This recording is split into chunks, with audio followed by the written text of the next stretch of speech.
All right, what's going on, guys? This is David for Flix Talk Podcast, and I just got out from seeing Ant-Man and the Wasp. It comes out July 6th, and man, I had a fun time with this movie. Now, let me tell you something about this movie. It's not going to be for every single Marvel fan, but it's definitely going to hit all of your needs in the Marvel Cinematic Universe. Now, this movie does star Paul Rudd, Evangeline Lilly, Michael Peña, Michael Douglas, Michelle Pfeiffer, and one of my favorite characters, John-Kamen, who played Ava, aka Ghost. Now, as Scott Lang balances being both a superhero and a father, Hope Van Dyne and Dr. Hank Pym present an urgent mission that finds the Ant-Man fighting alongside the Wasp to uncover secrets from their past. Now, like I said, guys, this is more on the family friendly, so it is PG-13. So a lot of the scenes kind of drag on a little bit. You get a chuckle here and there. A lot of jokes from Ant-Man's daughter, and nothing really too raunchy. I definitely see Paul Rudd more in the realm of maybe a little brother to Ryan Reynolds on the PG side.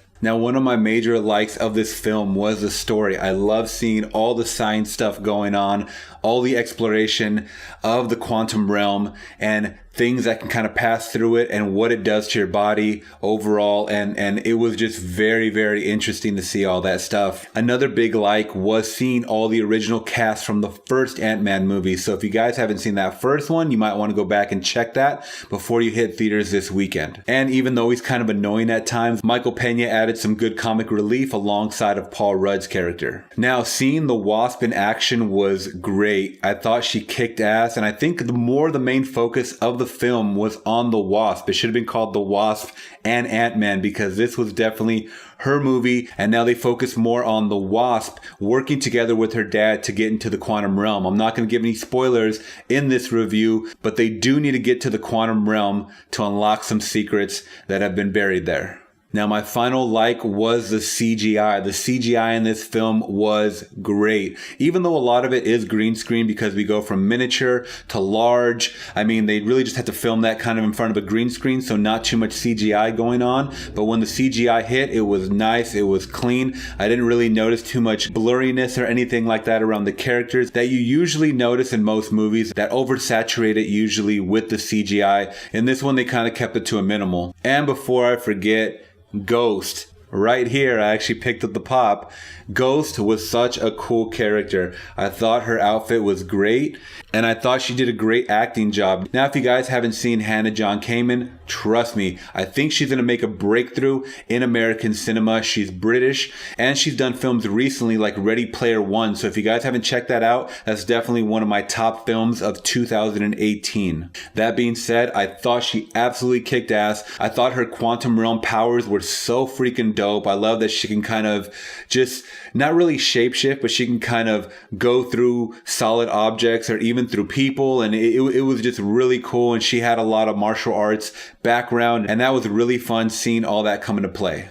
Now, jumping to my dislikes of the film, a lot of the jokes really fell flat. And even though it's definitely a movie geared more towards families, the jokes could have been a lot better, especially this being a Marvel Studios film. Another dislike was the character of Walter Goggins. He's an amazing actor, but he was kind of just thrown in there as a little side villain that didn't really go anywhere. He was kind of someone that just chased him from time to time, and I really didn't think his character was that necessary to the plot.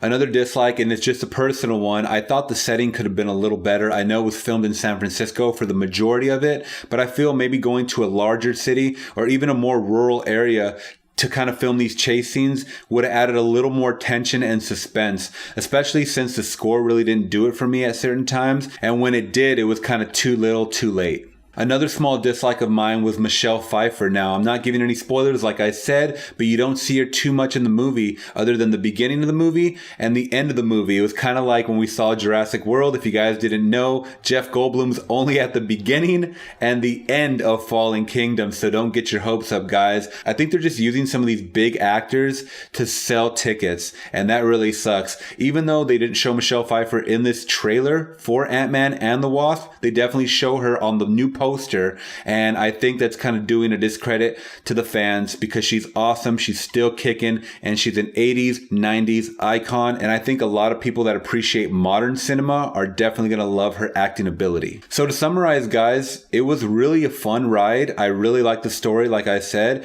and It was funny because we were talking about it at work with a couple of coworkers that I was going to see this movie tonight. And we actually predicted a lot of the scenarios that happened, even the post-credit scene. Now, I'm just going to give you guys a heads up before you go into this film and you wait till the end credits. There are 2 post-credit scenes. There's one that's very pivotal and there's one that's just kind of thrown in there and it doesn't really have to do anything with the plot. I'm going to leave it at that. But me and my coworkers already predicted what was going to happen. And it was cool seeing it. And it was cool actually hearing everybody converse in the audience about how this is going to work or how it's not going to work with Avengers 4. And it's cool just to get this Marvel chatter going on because you know what? We love these movies with a passion and I love to just be amazed. And I think this movie definitely satisfied all aspects. Even though some parts drug on a little bit, I had fun with it for being a PG-13 and I don't knock it for that. And that being said, I give Ant-Man and the Wasp an 8 out of 10.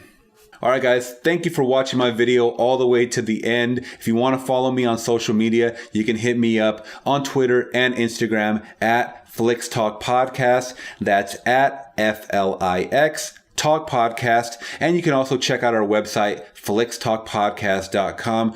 Up there we put all of our reviews, video or audio podcast. And like I said, this is Flix Talk Podcast, so we are podcasting on iTunes, Google Play Music, and CastBox. Make sure if you like this video, hit that thumbs up button. If you didn't, hit that thumbs down. It's not going to break my heart. You just didn't like it as much as I did. And leave a comment if you guys can. And hit that subscribe if you guys aren't already subscribing. And hit that notification bell because guess what? This summer, I'm going in on the content. Either trailer reactions, reviews, or just out and about stuff that I think is cool and movie related. Alright guys, that being said, this is David for Flix Talk signing out. Take care and thanks for watching.